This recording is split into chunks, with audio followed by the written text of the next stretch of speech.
रामपुर गांव में एक रोहित नाम का लड़का रहता था। वो अपने माता पिता के साथ रहता था। उसकी एक छोटी बहन भी थी जिसका नाम था प्रेरणा। रोहित बहुत अमीर था। इतना धन होने के बावजूद भी उसका लालच खत्म ही नहीं हो रहा था। वो धन कमाने के नए नए हथकंडे अपनाता रहता। एक दिन, अरे कहाँ हो? यहाँ आओ जल्दी। अरे जल्दी आओ भाई। क्या हुआ? आ रही हूँ। इतना हड़बड़ाए हुए क्यों हो?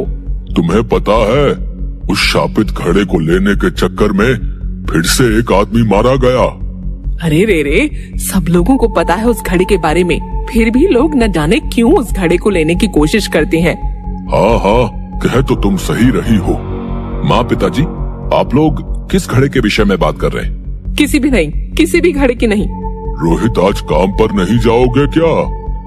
बस जा ही रहा था। इतना कहकर रोहित घर से निकल जाता है। तभी रोहित की माँ कहती है, अच्छा हुआ रोहित को कुछ पता नहीं चला। हाँ, सही कह रही हो। इधर रोहित के दिमाग में बस शापित घड़े की ही बात चल रही थी। वो चलते चलते बस यही सोच रहा था कि उस शापित घड़े का क्या रहस्य है। वो जा ही रहा होता है, तभी उसे दो लोग दिखाई देते हैं और वो उसी घटना के बारे में बात कर रहे थे। वो उनकी बातें सुनने के लिए वहाँ रुक जाता है, लेकिन रोहित को देखते ही वो दोनों चुप हो जाते हैं। आप दोनों चुप क्यों हो गए? मुझे भी बताइए उस घड़े के रहस्य के बारे में। अरे जाओ, हैं? हमें कुछ नहीं बताना, जाओ। रोहित उन दोनों व्यक्तियों से जिद करने लगा, जिसको देख उनमें से एक व्यक्ति उसे शापित घड़े का राज बताने के लिए राजी हो जाता है। अच्छा, सुनो बताता हूँ। बहुत सालों पहले इस गांव पर पड़ोसी राज्य के राजा ने हमला कर दिया था।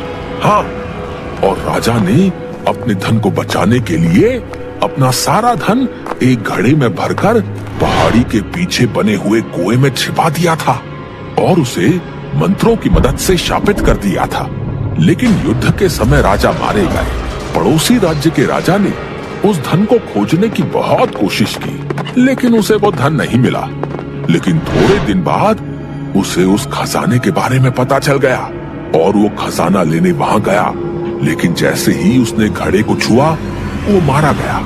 लोग ऐसा कहते हैं कि उस खजाने की रक्षा एक राक्षस कर रहा है जो बहुत ताकतवर है। अब क्या वो घड़ा अभी भी वही है? हाँ, अभी भी वही है, लेकिन कोई भी व्यक्ति उसे पा नहीं सकता। जो भी वहाँ जाता है वो राक्षस उसे जिंदा नहीं छोड़ता। हाँ, अब अच्छा, अब मैं चलता हूँ। इतना कहकर रोहित वहाँ से आगे बढ़ गया और उस घड़े के खजाने को लेने के बारे में सोचने लगा।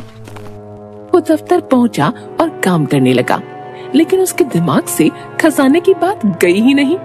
वो रात में अपने घर लौटा तो देखा उसके माता पिता कहीं जाने की तैयारी में खड़े हैं। उनको देखकर रोहित ने पूछा, माँ पिताजी, आप दोनों कहाँ जा रहे हो? बेटा, वो तेरी नानी की तबीयत अचानक खराब हो गई, हम वहीं जा रहे हैं। तुम अपना और प्रेरणा का ध्यान रखना। ठीक है माँ, आप लोग जाइए। हाँ माँ, आप लोग जाइए ना। रोहित को इससे अच्छा मौका नहीं मिलता उस खजाने को लेने जाने का। ये सुनकर दोनों घर से चले जाते हैं और इधर रोहित अपनी बहन से कहता है, प्रेरणा, चलो जल्दी से मुझे खाना दे दो, मुझे कहीं जाना है। इतनी रात में भैया कहाँ जाओगे आप? अब कहीं नहीं, तुम बस जल्दी से खाना दे दो। ठीक है भैया, मैं अभी लाई। प्रेरणा खाना लाती है और दोनों खाना खाने के लिए बैठ जाते हैं। दोनों खाना खा ही रहे होते हैं कि तभी रोहित कहता है, प्रेरणा, मैं खाना खाकर जा रहा हूँ, तुम सो जाना। इतना कहकर रोहित वहाँ से निकल जाता है। प्रेरणा के कई बार पूछने पर भी रोहित ने उसे कुछ नहीं बताया। उसे अपने भाई की चिंता होने लगी और वो अपने भाई के पीछे पीछे जाने लगी।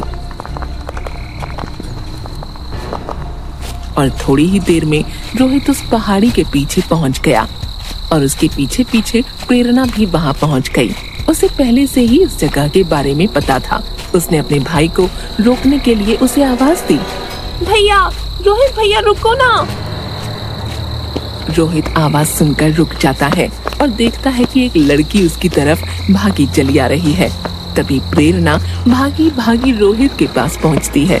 प्रेरणा को देखकर रोहित को गुस्सा आ जाता है और वो कहता है, तुम यहाँ क्या कर रही हो? तुम क्यों आई हो मेरे पीछे? भैया आपको पता भी है इस जगह के बारे में, चलिए आप यहाँ से। तू जा, मैं आ जाऊंगा थोड़ी देर में। नहीं भैया आप चलिए यहाँ से, कहीं आप उस घड़ी से वो शापित खजाना तो लेने नहीं जा रही? हाँ मैं वही खजाना लेने जा रहा हूँ। इतना सब कुछ तो है हमारे पास, आप क्यों लालच कर रहे हो? चलो ना। प्रेरणा ने उसे समझाने की बहुत कोशिश की, लेकिन रोहित नहीं माना और आगे की तरफ चलने लगा।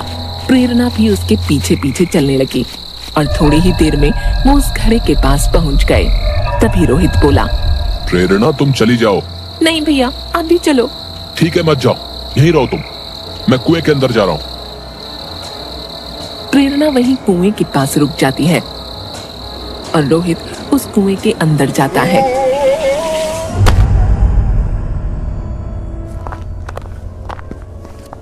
और उसके पीछे प्रेरणा भी उस कुएं में चली जाती है। रोहित थोड़ा आगे बढ़ा तो उसे घड़ा दिखाई दिया जिसमें सोने के सिक्के भरे थे। वो वहीं रुक गया। प्रेरणा भी वहीं छिप गई।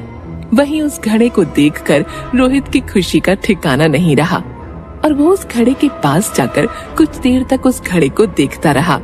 थोड़ी देर बाद उसने जैसे ही खजाना निकालने के लिए उस घड़े को छुआ, बहुत तेज बिजली कड़कने लगी और ऊपर से मिट्टियों की चट्टानें गिरने लगी, जिसे देख वो डर गया। तभी उसे एक भयानक हंसी सुनाई पड़ी।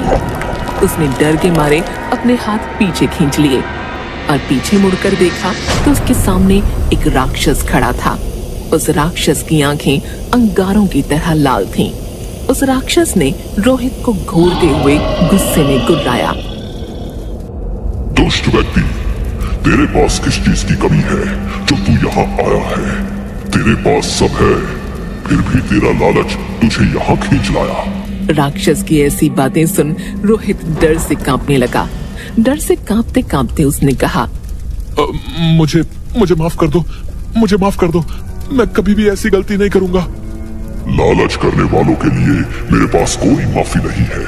तुम्हें इसकी सजा मिलेगी और इस गलती की बस एक ही सजा है और वो है मौत। राक्षस की ये बात सुनकर प्रेरणा भागी भागी वहां आई और बोली, आप मेरे भाई को माफ कर दीजिए, आप उसकी जान मत लीजिए, आप उसे छोड़ दीजिए, चाहे तो उसके बदले आप मेरी जान ले लो। आप इसे कुछ मत कीजिए, आपको जो सजा देनी है आप मुझे दे दीजिए। मैंने गलती की है, मेरे मन में लालच था। प्रेरणा, तुम पहली ऐसी लड़की हो जो यहाँ खजाना लेने के मकसद से नहीं बल्कि किसी को बचाने के मकसद से आई हो। इसलिए मैं तुम्हें तुम्हारे भाई को बचाने का एक मौका देना चाहता हूँ। बताइए मुझे क्या करना होगा? तुम्हें मुझे इस बंधन से मुक्त कराना होगा और तुम ही इस काम को कर सकती हो। लेकिन मैं ये सब कैसे करूंगी? तुम्हें मेरे एक सवाल का जवाब देना होगा, जिसके सही उत्तर के लिए मैं तुम्हें 2 मौके दूंगा। पूछिए। बताओ वो क्या है जो किसी के लिए और कभी नहीं रुकता। लेकिन ध्यान से याद रखना, बस 2 मौके हैं तुम्हारे पास। प्रेरणा थोड़ा सोचती है और बोलती है, पानी, पानी कभी नहीं रुकता। राक्षस तभी अपनी शक्तियों का इस्तेमाल करता है और उसे एक गड्ढे में पानी भरा हुआ दिखाता है और बोलता है, ये देखो, ये पानी तो रुका हुआ है और पानी तो समुद्र में जाकर भी रुक ही जाता है। अब तुम्हारे पास बस एक मौका है अपने भाई को बचाने का। अब बस एक मौका और। प्रेरणा अब असमंजस में पड़ गई क्योंकि अब उसके पास बस एक मौका था। वो सोच में पड़ गई। तभी वो राक्षस बोला, जल्दी कर लड़की, समय निकला जा रहा है। राक्षस की ये बात सुनते ही प्रेरणा को समझ आ गया कि समय किसी के लिए नहीं रुकता और उसने तुरंत जवाब दिया, समय किसी के लिए नहीं रुकता। तुमने एकदम सही जवाब दिया है। मैं तुम्हें और तुम्हारे भाई को आजाद करता हूँ। इसके बाद उस राक्षस को मुक्ति मिल गई और वो उस घड़े के साथ गायब हो गया। इधर रोहित को भी समझ आ गया था कि लालच करना बुरी बात है।